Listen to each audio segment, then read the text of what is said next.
economy, abortion, the border, issues that matter to you.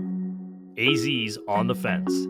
Now here's your host, Drew Grunwald. Good morning and welcome to AZ's On the Fence. I'm your host, Drew Grunwald, and as many of you have figured out, who you vote for matters. Voting is very important, and voting for the right candidate can be tricky. With all the media hype and campaign ads aimed at swaying your vote, deciding who you will vote for might be difficult. Well, AZ's On the Fence is a show for you, and it will help you decide. And as your host, I interview candidates each week, and I ask them questions that you want to know the answers to. You can listen to the candidate and I discuss their platform, current issues facing our state and our nation, and you now have the information you need to make an informed decision come Election Day. Joining me on the fence today is Senator Ken Bennett. He's running for his second term in District 1. He has a distinguished political career in Arizona. He talks about navigating the border security and the legislation at hand, the importance of secure elections and the need for election verification to ensure fairness and accuracy. And he's committed to supporting veterans in Arizona and ensuring they receive the benefits they deserve. Also joining me is Representative Quante Cruz from District 26. She's seeking her second term as well. Representative Cruz is passionate about addressing the housing crisis in Arizona, advocating for common sense legislation in Arizona, and she's looking to protect our seniors and veterans as well. This week's show is sure to be informative, so let's jump right in. Joining me today is Senator Ken Bennett. Senator Bennett has an extensive, both professional and political background, and I'm going to summarize it for you a little bit because there's a lot. And we need great people with this kind of experience, representing us. And if you believe that, then the elections are certainly something that you need to pay attention to. Ken Bennett started out being elected to Prescott City Council in '85, and then he became Arizona State Board of Education from '92 to '98. He was in the Arizona House of Representatives for just a term, and then under Jan Brewer, he became the Secretary of State in 1999, won a few elections. So Secretary of State from 2009 to 15, and then I guess you took a little time off, Ken, and now you're back with us and seeking a second term again as an Arizona State Senator. I was elected in 2022 and served last year in the Senate again. So, yes, I was in the state Senate for 8 years, from 99 to 2007. And the last 4 of those 8 years, I was president of the Senate. And then we do have term limits in Arizona, 8 consecutive years. I was out for a bit. And then Janet Napolitano, who was governor during the 4 years that I was Senate president, when she left the governor's office and Jan Brewer ascended from the Secretary of State's office, Governor Brewer appointed me to replace her as Secretary of State, and I did that for 6 years as well. And really wasn't planning to be back in the Senate, but the lady that I and many others were supporting up here in Yavapai County, which is pretty much Legislative District 1 is Yavapai County. The lady I was supporting a couple years ago, her husband came down with a brain tumor, and she withdrew from the race about 4 or 5 days before the signatures had to be turned in. So some folks asked me to throw my hat in the ring. We collected 800 signatures in 4 or 5 days, and I'm back in the Senate. So pulled a couple of Bennett for Senate signs out of the garage, and off we went. Excellent. Good for you. So there's no retirement in your future, or you try and they just keep bringing you back? I watched my dad try to retire a couple times, and both times just about killed him. So I don't know if Bennetts are supposed to retire, but I'm enjoying serving. I think I add some value to the Senate. We're right back into almost exactly the same scenario as when I was Senate president 15 years ago, which is narrow Republican majorities in the House and the Senate, 1 vote in each, but a Democrat governor. So to get something done, you have to be bipartisan, and you get a lot of vetoes if you just send bills that have only been supported by Republicans to Governor Hobbs, and she proved that last year. I think she almost tripled the number of vetoes that Napolitano did years ago. If you try to, some call it divided, I call it shared, in a shared government scenario, if you try to operate just within your own party and philosophy, the other side gets a little impatient with that. So you get a lot of vetoes if you just send Republican stuff to a Democrat governor. So you have to work across the aisle, find things that we agree on. A lot of things that we don't, but many things we do. As far as, want our school system to be quality. We want people to live in safe communities. I was tickled when Governor Hobbs mentioned how the federal government had failed to secure the border back in January in her State of the State address, and that our local sheriffs and law enforcement on the border needed some help and tools. And so we sent her a bill to do that, and she vetoed it. So we'll probably get into the border security bill that just passed through the last few days.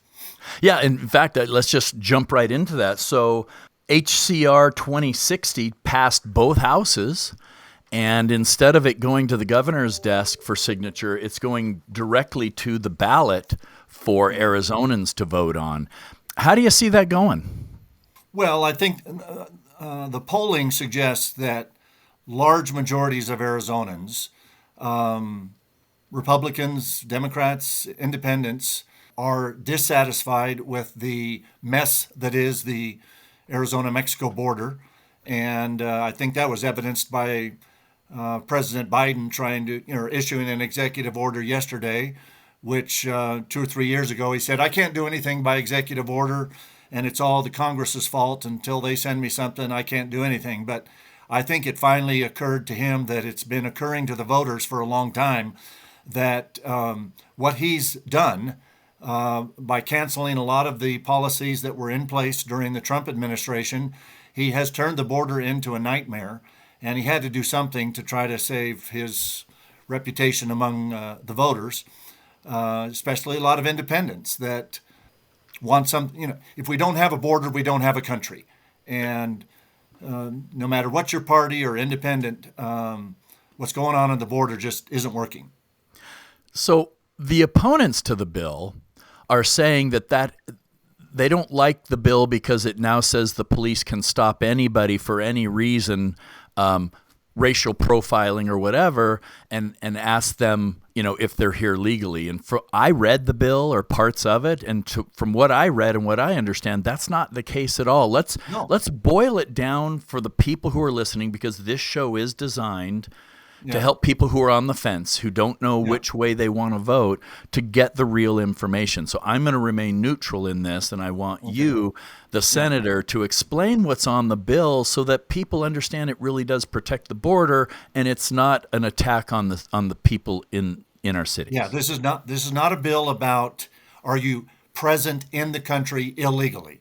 This is a illegal border crossings bill, and it creates a new state law that says if you cross the border directly into Arizona from a foreign nation, and there's only one of those, that's Mexico.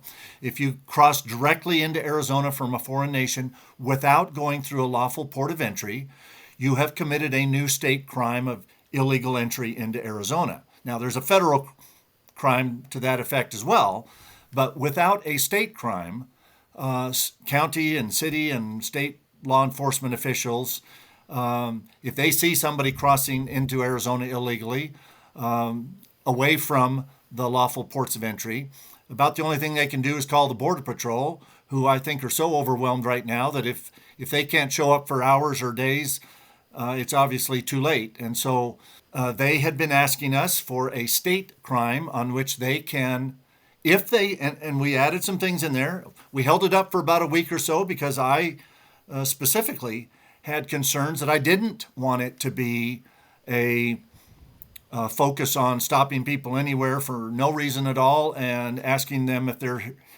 here illegally. That's not what the bill says. It says, in fact, we even added in the probable cause section that the law enforcement official has to see them crossing the border illegally or have video evidence to that effect.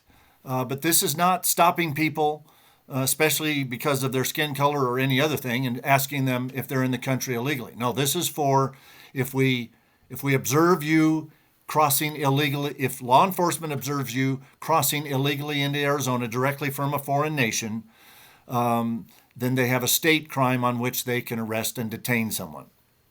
That's how I read it, and that seemed very simple to me. It's not one of these 1,000-page bills that if you enter the country other than through a port of entry, that's a crime. And it Now seems there's pretty three. simple to me. Yeah, there's 3 or 4 other little pieces. Yeah.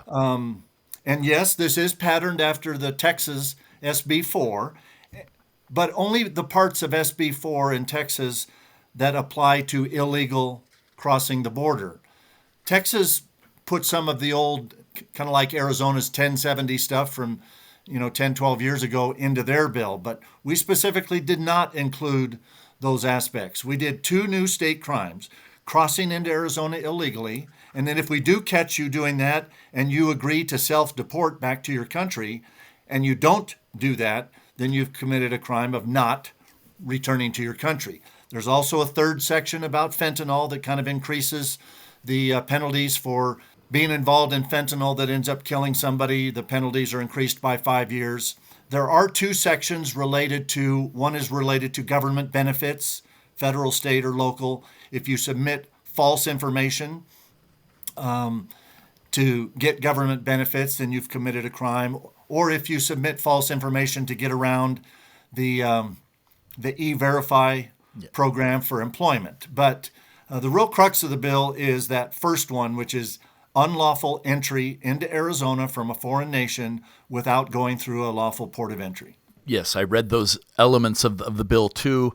Basically, it helps cut down illegal immigrants gaining access to state funds for various things. And for the benefit of your listeners, this does not have to be signed by the governor. We sent a similar bill to her desk back in January, February, and she vetoed it. But this will put this proposal on the ballot in November.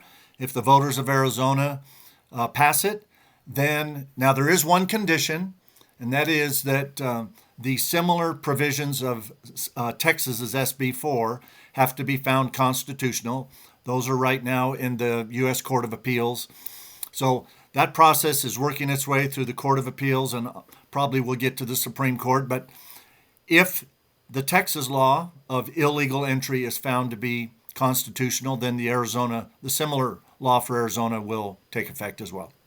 Yeah, and you would seem to think that if the federal government is in charge of our borders and they're not enforcing them, then the states should have the right to step up and, because they're the ones directly and firstly impacted by those illegal activities. So, and that's what this is. States. This is not Arizona trying to take over the immigration process that the federal government clearly has responsibility for in the U.S. Constitution.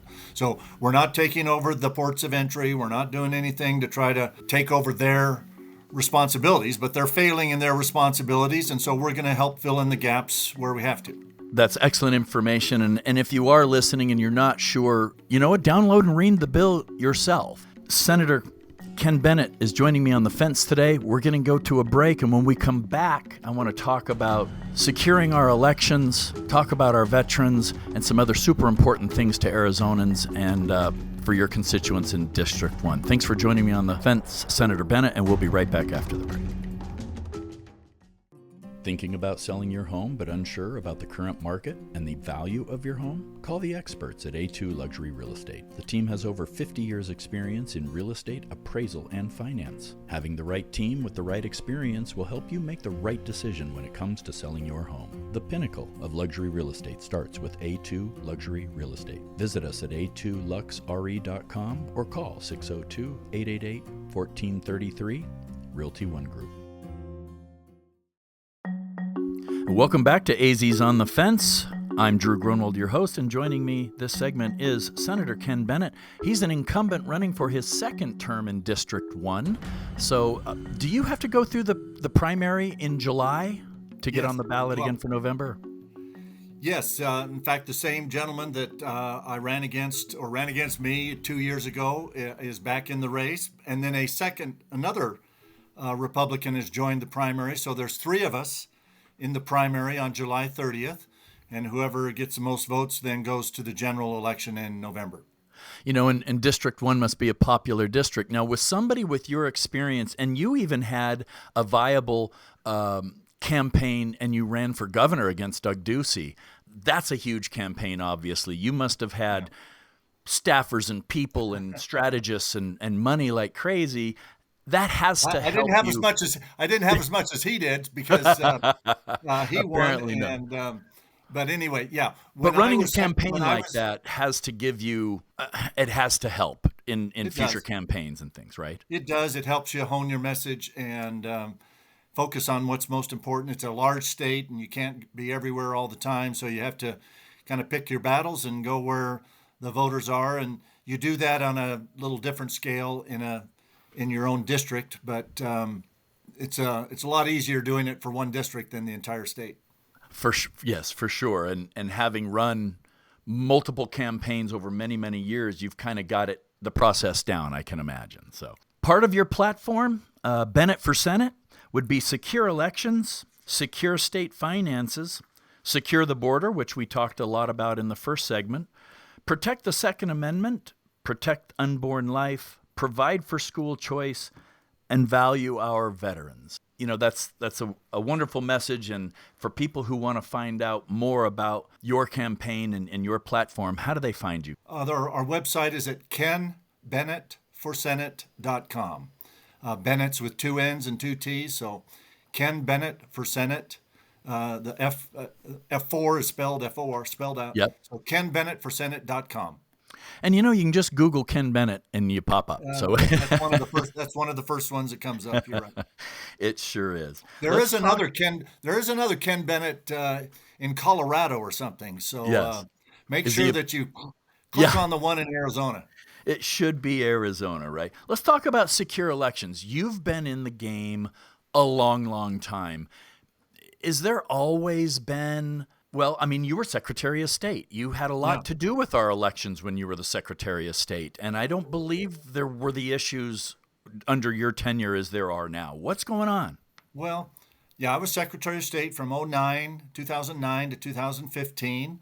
I helped oversee 12 statewide or multi-jurisdictional elections, and it seems like we didn't have the kind of issues that we've had over the last two or three cycles. It's important to note, though, Drew, that in Arizona, the state does not conduct the elections. So even though the Secretary of State is the chief elections official, the Secretary of State never prints a ballot or touches a ballot. Each election is done in each of the 15 counties. And so one of the most important things the Secretary does is adopts the election procedures manual to make sure that the counties are doing what they do similarly, but they can't be exactly the same. I mean, how you run an election in Greenlee County with 8,000 voters is going to be quite a bit different than Maricopa County with 2.5 million voters. But I developed a good working relationship during my time as Secretary of State with all 15 counties. I think during my time, 8 of those counties were controlled by Democrat, either county recorders or boards of supervisors, and 7 counties were Republican. But during my time as Secretary of State, I kind of ignored the political party behind your name and just worked with everybody to make sure that our elections were done right. And we've lost that over the last couple of cycles. And as a state senator now, one of my top priorities during the remainder of this legislative session is to do some things to make sure that voters can trust in our elections this November. Arizona has become a swing state. We're about a third Republican, about a third independent, and just a little less than a third Democrat. And so, it's been Anybody's ball game. Yeah, it's been demonstrated in the last couple of elections that, you've got people winning by, Biden and Trump in 2020 was 10,000 votes. Lake and Hobbs in 2022 was 17,000 votes. Chris Mays and Abe Hamadeh for Attorney General in 2022 was 260 votes. Yeah. Out of, more than 2.5 million votes cast. So somebody's going to lose one of these. Somebody's going to win and somebody's going to lose one of these key races, probably in Arizona by a sliver again this November. And I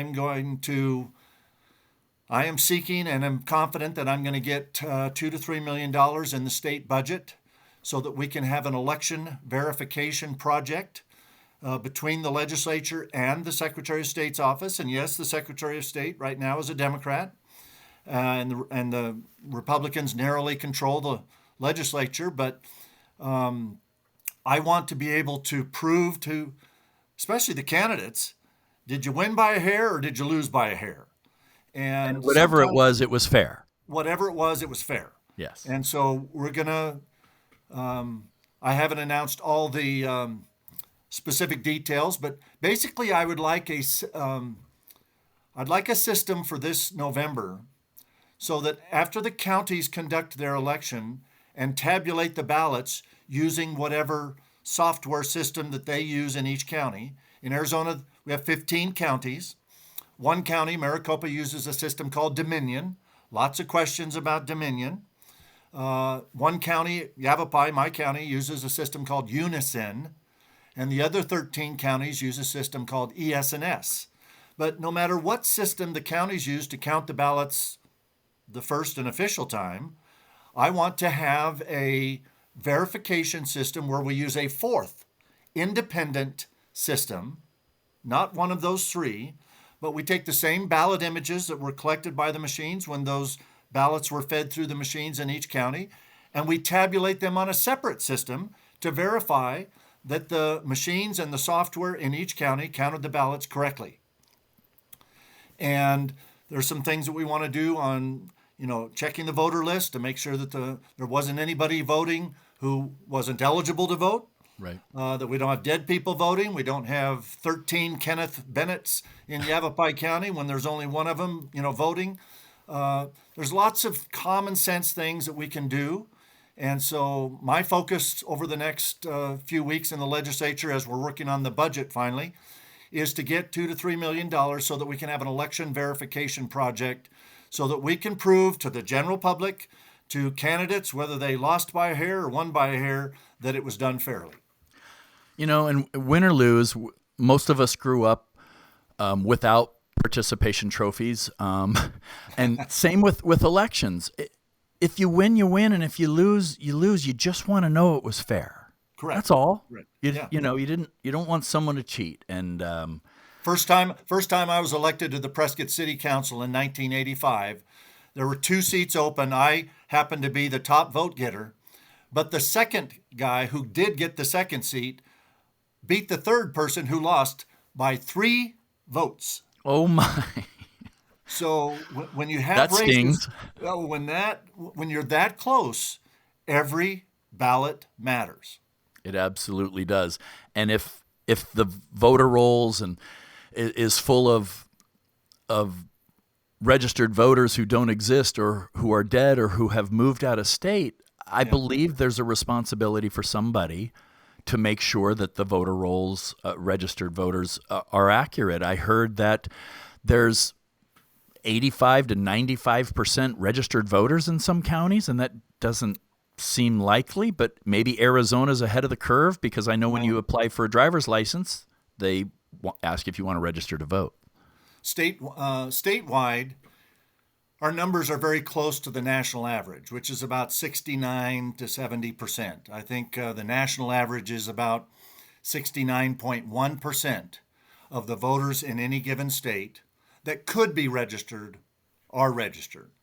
Arizona's at 69, I think, 0.9%. So we're within 1% of the national average. But yes, we've got 3 or 4 counties that are up in the 80, 90% of eligible to register voters are registered, or there's the number that is that high. So, but it's some of our smaller counties, but it doesn't matter whether it's a small county or big county. Right. We need to have clean, accurate voter rolls. We need to make sure that only eligible voters are voting. We need to make sure that there's the same number of ballots as there are people voting. There's not 30,000 ballots coming in from under the table somewhere. And then we got to make sure that the votes on those ballots are being tabulated correctly in the spreadsheet that adds them up. It's called the cast vote record. So that's going to be my number one project for the next few weeks, is to get some money in the state budget so that we can have an election verification project to do that this November. Excellent. We're coming up on the end of the segment. I do want to ask you about veterans. I believe we have a lot of veterans in our state, and this part of your platform is to value the veterans. Break it down a little bit. tell our listeners, the things that you'd like to do to help our veterans. And well, the main thing that we do at the state level, we have a Department of Veteran Services. It's a state agency. The best thing we can do as a state is help every one of the over 600,000 veterans in Arizona. Almost 10% of our population are veterans.